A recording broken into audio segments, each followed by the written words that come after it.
warahmatullahi wabarakatuh. Salam sejahtera untuk kita semua. Om Swastiastu. Perkenalkan, nama saya Dita Fratista dengan NIM 52007111029.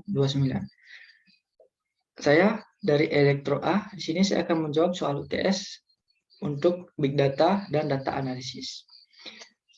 Di sini sudah ada soalnya. Dan langsung saja ke soal nomor 1. Di sini sudah ada database dan kita disuruh untuk menggabungkan total hasil penjualan dari jenis barang, komputer, dan tablet.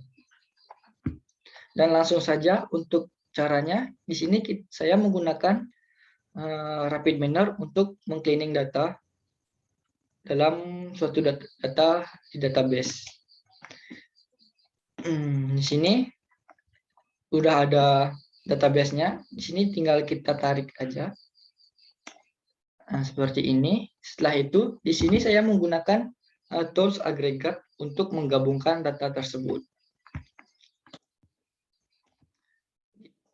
Tools agregat ini fungsinya untuk menggabungkan sebuah data yang ingin kita gabungkan.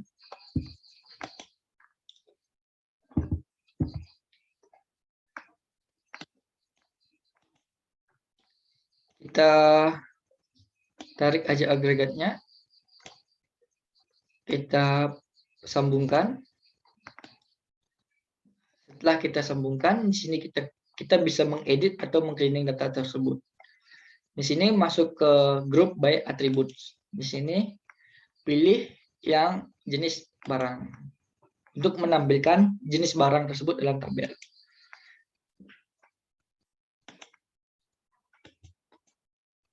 Jenis barang, oke. Dan lanjut ke agregation untuk atribut. Di sini kita bisa edit. Di sini karena diminta dalam soal untuk penjumlahan hasil penjualan. Nah, di sini kita pilih jumlah yang terjual. Nah, di sini kita pilih karena itu penjumlahan, jadi kita pilih sum. Di sum ini kita apply. Nah, setelah itu kita bisa di run. Nah, setelah di run akan hasilnya seperti ini. Ini berupa jumlahan yang terjual dari sebuah komputer dan tablet. Bisa kita lihat. Kita lihat database yang pertama biar lebih paham. Jadi ini database pertama. Jadi seperti ini. Yang pertama itu yang terjual, jumlah yang terjual masih seperti ini. Masih banyak. Nah, kita di situ suruh menggabungkan jenis barang dan jumlah yang terjual. Kita menggunakan agregat dan hasilnya seperti ini. Inilah jawaban soal nomor 1 dan kita lanjut ke soal nomor 2. Nah, di soal nomor 2 ini saya disuruh untuk menjelaskan fungsi dan penerapan dalam rapid manner proses data processing sebuah dataset. Nah, di sini saya akan jelaskan masuk ke rapid manner-nya. Di rapid manner ini di bagian blending ada attributes. Nah, di attributes ini ada name, roles, and roles. Nah, di name dan roles ini ada tools rename. Nah, rename ini fungsinya untuk merename sebuah kolom dari dataset yang kita ingin merubah namanya. Kita lanjut ke tipe. Nah, di tipe ini kita bisa merubah tipe dari suatu kolom dataset. Misalkan dataset ini yang pertama, soal nomor 1.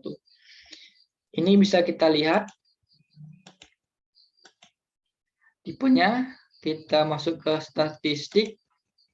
Nah, di sini bisa kita lihat integer dan polinominal. Nah, kita bisa merubah integer dan polinominal ini dengan menggunakan tools yang ada di sini. Nah, di sini udah dicantumkan. Kita itu pengennya merubah dari number ke binominal atau dari binominal ke number. Di sini sesuai kebutuhan doang. Nah, kita lanjut ke selection. Di selection ini ada select attribute. Nah, select attribute ini fungsinya untuk menghilangkan sebuah data atau sebuah kolom dari dataset. Seperti itu. Nah, di example ini ada filter examples. Nah, filter example ini fungsinya untuk membatasi sebuah kolom dari dataset.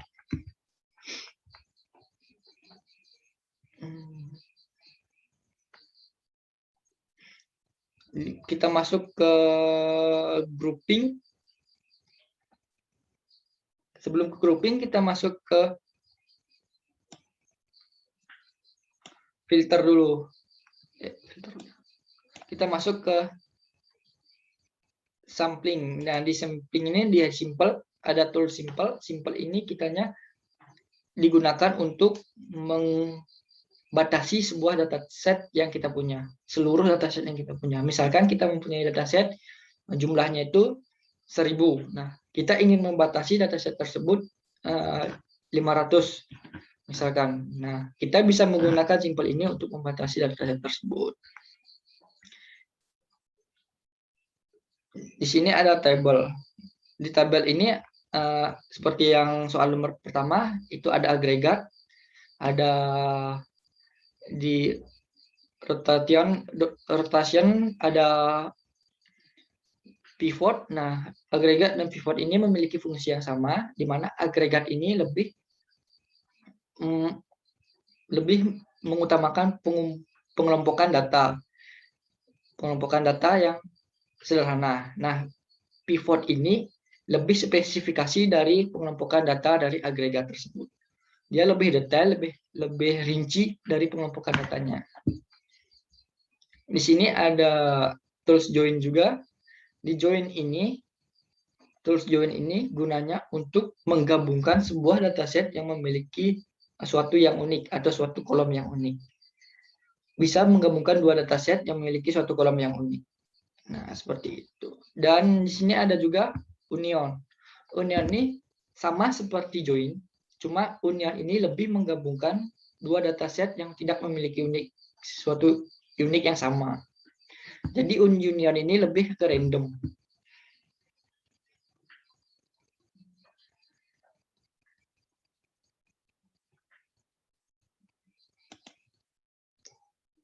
Nah, di sini ada missing. Nah, di missing ini ada replace missing values.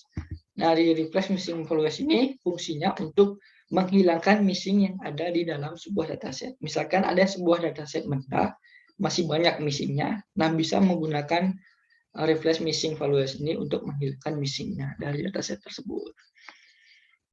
Di sini ada outlist. Dan sini kita bisa lihat data outlier.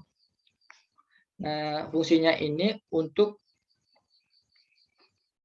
mengecek seluruh database kita bahwa database kita itu udah tercleaning, udah diprocessing, udah sempurna dari dataset kita yang pertama, yaitu dataset mentah.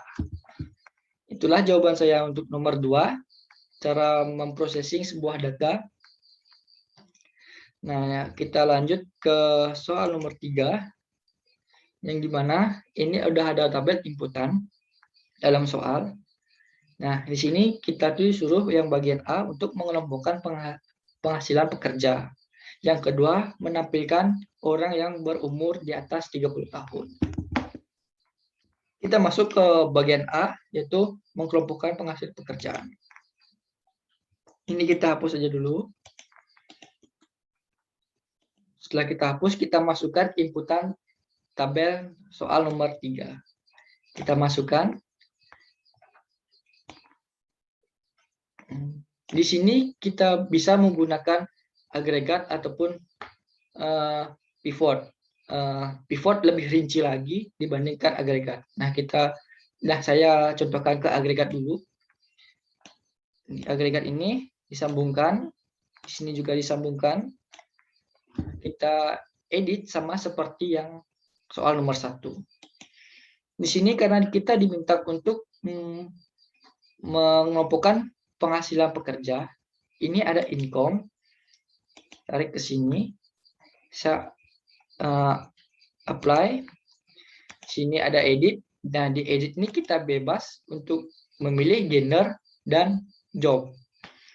Nah, di sini saya menggunakan gender dulu. Nah, di gender ini dan menggunakan code.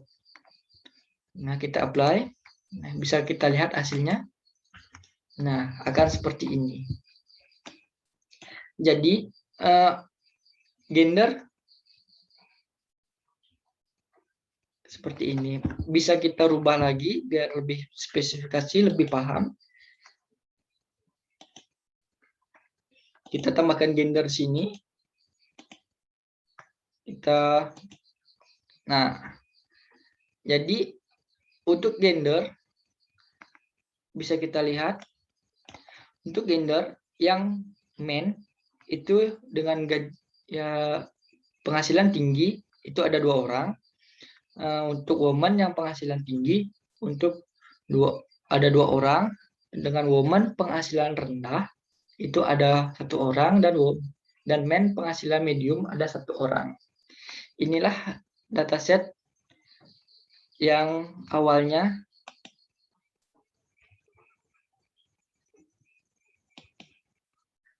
seperti ini. Ini kita menggabungkan income dengan gender. Nah, kita bisa juga menggabungkan income dengan job sebagai panduannya. Kita gabungkan aja. Masuk ke desain lagi. Di sini kita edit lagi. Di sini kita kembalikan gender ke posisi semula, kita masukkan job. Di sini kita masukkan job juga. Sama seperti yang pertama. Kita run dan hasilnya seperti ini. Untuk job student penghasilan tinggi ada 1 orang, jumlahnya 1, dan seterusnya untuk mempersingkat waktu. Dan kita juga bisa menggabungkan job dan gender untuk melihat pengelompokan hasil pekerja. Untuk mengelompokkan hasil penghasilan pekerja. Nah, di sini kita bisa gabungkan. Di sini kita masukkan gender. Nah, kita apply. Nah, di sini kita masukkan juga, atau kita bisa tambah. Di sini kita masukkan gender biar lebih spesifikasi, lebih rinci lagi. Nah, kita apply, kita bisa run. Nah, di sini kita bisa lihat untuk job pekerjaan.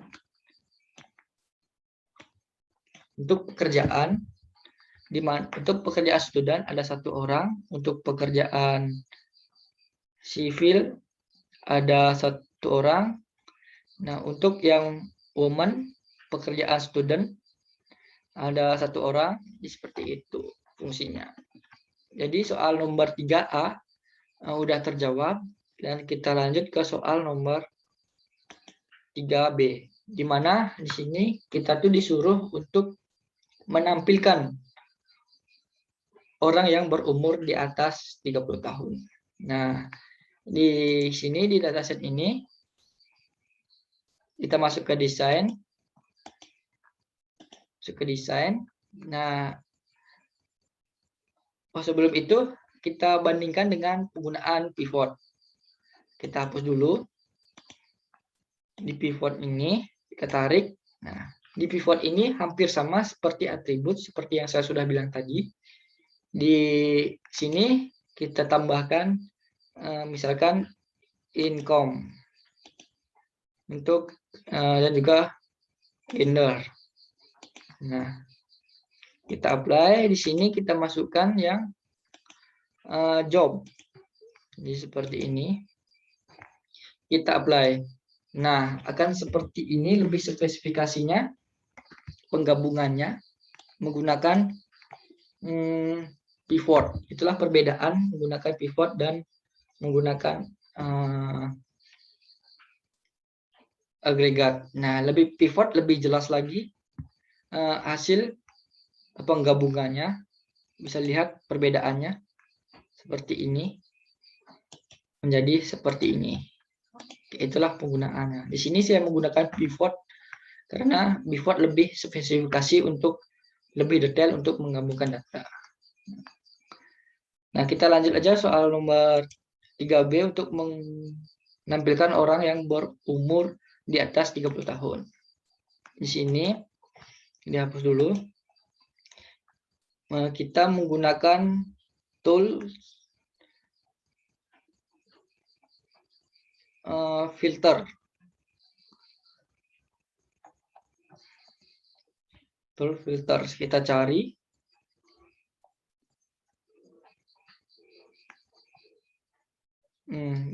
Filter udah kita dapat, kita pilih filter example. Nah, kita tarik ke sini. Nah, di fitur example ini kita untuk membatasi sebuah data. Jadi kita klik, kita edit. Nah, di sini kita bisa lihat. Nah, di sini kita pilih karena kita tuh untuk membatasi umur. Jadi kita pilih gay. Nah, di sini untuk pembatasannya, di sini saya menggunakan lebih dari.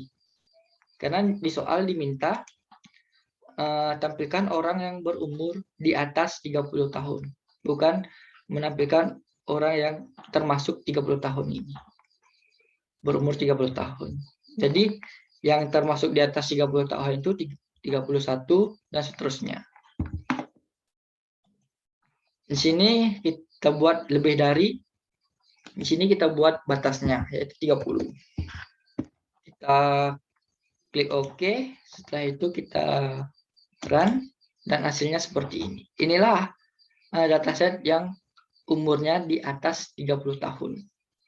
Bisa kita lihat di atas 30 tahun. Bisa dilihat dari yang dataset pertama, masih mentahnya. Itu jumlahnya 6. Ada 2 data atau 2 orang yang berumur di bawah 30 tahun. Kita kembalikan ini. Udah ya, berarti soal nomor 3B udah terjawab. Itulah penjelasan saya untuk menjawab soal UTS, Big Data, dan Data Analisis. Sekian dari saya akhiri wabillahi taufiq wa hidayah. Wassalamualaikum warahmatullahi wabarakatuh. Salam sejahtera untuk kita semua dan Om Santi Sedia. Selamat malam.